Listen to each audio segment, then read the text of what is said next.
Le Khanat de la Horde d'Or était un empire dominant à son époque, connu pour sa culture impressionnante, ses villes magnifiques, son armée hautement qualifiée et son système administratif efficace. L'empire abritait des individus d'ethnies, de religions et de langues différentes, et leur capacité à coexister était un exemple remarquable d'enrichissement culturel mutuel au cours du Moyen-Âge. La Horde d'Or a une longue histoire qui remonte à l'Antiquité. Tout a commencé avec le célèbre Genghis Khan, un chef militaire habile et visionnaire qui voulait conquérir des territoires et établir son propre empire. Il réussit à unifier les tribus nomades mongoles et à transformer leurs féroces guerriers en une force militaire cohérente et redoutable. Sous le règne de Genghis Khan, les Mongols menèrent une série d'expéditions militaires extrêmement destructrices qui aboutirent à la conquête de vastes territoires sur une période prolongée. L'utilisation d'une cavalerie mobile et d'archers montés était une tactique de guerre innovante qui leur donnait un avantage significatif sur leurs ennemis. Les prouesses militaires des Mongols leur ont permis de conquérir de vastes territoires en Asie, au Moyen-Orient et en Europe, ce qui aboutit à la création du plus grand empire contigu de l'histoire de l'humanité. En 1227, à l'approche de sa mort, Genghis Khan décida de diviser son empire en 4 khanats. Chaque khanat devait être dirigé par l'un de ses 4 fils et leurs familles respectives. Néanmoins, le fils aîné de Jochi, Batu Khan, hérita du plus occidental des 4 khanats qui englobait des portions de l'Asie centrale, une partie importante de la Russie et d'autres régions de l'Europe de l'Est. Il convient de noter que le premier fils de Jochi était déjà décédé. Après avoir consolidé son pouvoir sur les terres conquises par son grand-père, Batu Khan rassembla ses armées et partit vers l'ouest pour étendre ses territoires. En 1235, Batu Khan réussit à conquérir les Bashkirs, un groupe de Turcs occidentaux résidant aux confins de l'Eurasie. En 1237, il conquiert le sud de l'Ukraine après avoir soumis la Bulgarie l'année précédente. En 1240, Batu Khan réussit à s'emparer des principautés de la Rousse de Kiev après 3 nouvelles années d'efforts. Les Mongols se lancent ensuite à la conquête de la Pologne, de la Hongrie et de l'Autriche.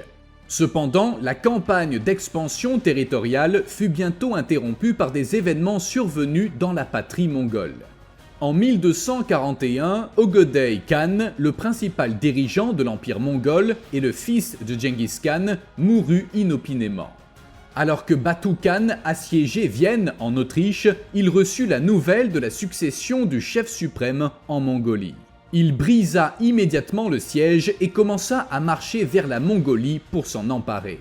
Finalement, il revint sur sa décision de revendiquer le titre de Grand Khan et soutint plutôt son cousin Guguk pour qu'il prenne le poste.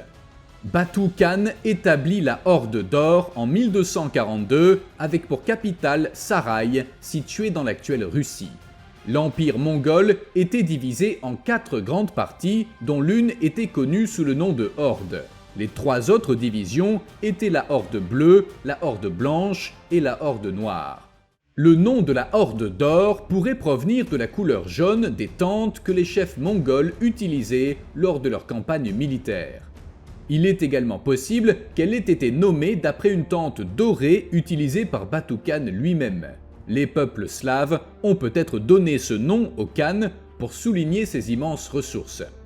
La Horde d'Or établit des relations commerciales et diplomatiques avec diverses nations et cultures au cours de sa période d'activité. Elle était réputée pour sa richesse, obtenue en grande partie grâce à des conquêtes militaires qui impliquaient invariablement le pillage de villes opulentes. La Horde d'Or joua un rôle important dans la diffusion de la culture mongole et dans la promotion du commerce et de la science à travers l'Empire. La population de l'Empire était principalement composée de Kiptchaks, de Tartares bulgares, de Kazakhs et d'autres groupes ethniques slaves et turcs. Batu Khan décéda en 1255 et son fils Sartak lui succéda, mais ce dernier mourut lui aussi subitement. Le déclin du pouvoir des souverains mongols donna l'occasion aux princes et aux nobles de la Rousse de Kiev de provoquer des soulèvements parmi les communautés slaves de la région contrôlées par la Horde d'Or. Les forces militaires du Khanat mongol furent envoyées pour présenter un ultimatum aux chefs rebelles de villes telles que la Ponisie et la Volhynie. Après avoir pris conscience de la gravité du désastre qu'ils avaient provoqué, les Rousses kiéviens se plièrent à toutes les exigences des Mongols. Ils allèrent même jusqu'à démolir les murs de leur propre ville, conscients que si les Mongols lançaient une attaque, toute la population serait impitoyablement massacrée. Le frère cadet de Batu Khan, Berke Khan, devint le nouveau chef du Khanat de la Horde d'Or et fut le suivant dans la ligne de succession. Il conserva le style de gouvernement robuste de son frère et mena des campagnes militaires en Pologne, en Lituanie et en Prusse, intensifiant encore l'appréhension que les Mongols avaient instillée dans toute l'Europe. La conversion de Berke Khan à l'islam fut peut-être l'événement le plus marquant de son règne. La foi musulmane de Berke Khan provoqua un conflit avec Hulagu Khan, le souverain de l'île Khanat. Ce dernier avait conquis l'Iran, l'Irak et une partie de la Turquie, s'imposant comme l'une des 4 forces dominantes de l'Empire mongol. En 1258, Hulagu Khan attaqua et conquit la ville de Bagdad, qui était une importante ville musulmane. Il causa également la mort du dernier calife abbasside en l'enveloppant dans un tapis, puis en piétinant son corps à plusieurs reprises avec les sabots de chevaux sauvages. Berke Khan envoya ses chevaliers en Europe, réaffirmant sa domination sur la Pologne et la Lituanie et obligeant le monarque hongrois à se soumettre à son autorité. En 1260, il exigea également la soumission du roi de France, Louis IX. En 1259 et 1260, Berke Khan lança une attaque contre la Prusse qui eut des conséquences dévastatrices pour l'ordre teutonique, un groupe de chevaliers croisés allemands. En 1262, la Horde d'Or et l'île Khanat entrèrent en guerre. Berke Khan chercha à renforcer ses rangs en formant une alliance avec Baybars, le sultan mamelouk d'Égypte et de Syrie. En 1262, les forces militaires de l'île Khanat tentèrent d'envahir la Horde d'Or. Mais elles furent vaincues par le jeune et habile général Nogai Khan qui mena une attaque surprise lors de la bataille de la rivière Terek. Pendant la période belliqueuse entre Berke et Hulagu, une guerre civile se déroulait également en Mongolie pour désigner le prochain grand Khan. Bien que l'empire mongol soit resté nominalement uni, il avait déjà été détruit. La domination de la Horde d'Or dans la région du Caucase fut assurée par son triomphe lors de la bataille de la rivière Terek. À partir de ce moment, les Mongols purent renforcer leur emprise sur la Géorgie et d'autres régions du Caucase. Nogai Khan, qui était un chef mongol, consolida efficacement son pouvoir et étendit l'influence de la Horde d'Or dans la région. En février 1265, Hulagu Khan décéda et l'année suivante, Berke Khan mourut lors d'une campagne à Tbilissi, en Géorgie. Après le règne de Berke Khan, Mengu Timur prit la relève et facilita le commerce dans la Horde d'Or. Il accorda des colonies commerciales à Azov et à Kaffa aux Génois et à Venise et demanda aux Russes de permettre aux commerçants allemands de s'installer sur leurs terres. Après la disparition de Mengu Timur, Nogai Khan devint le chef effectif de la Horde d'Or.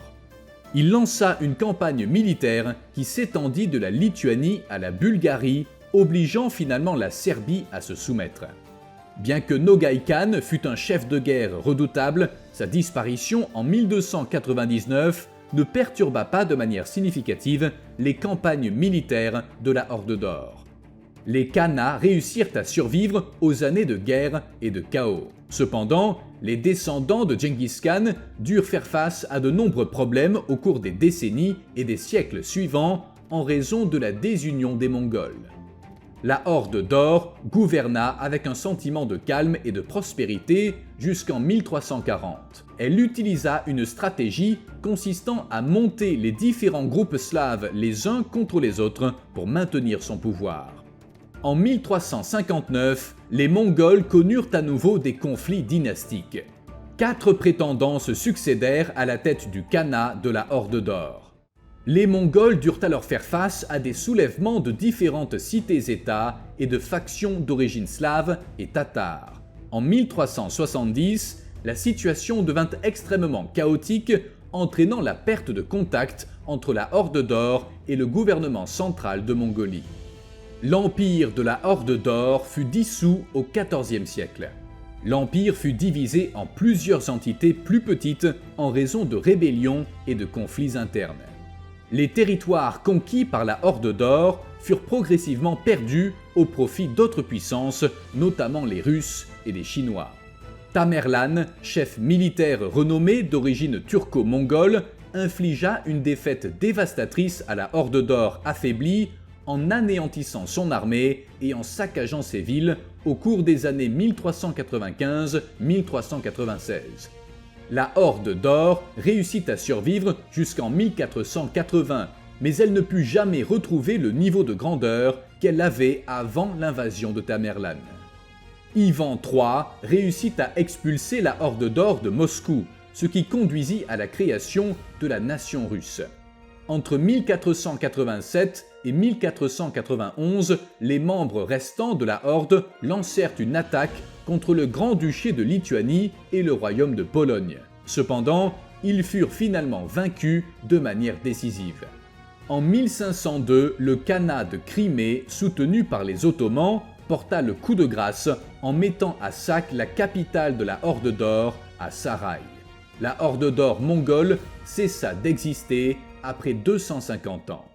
Bien que la Horde d'Or eût décliné et disparu en tant qu'empire unifié, son héritage laissa une trace durable dans l'histoire. Les Mongols et la Horde d'Or eurent un impact significatif sur les régions qu'ils gouvernaient grâce à leur expansion territoriale, leur conquête militaire et leur contribution culturelle.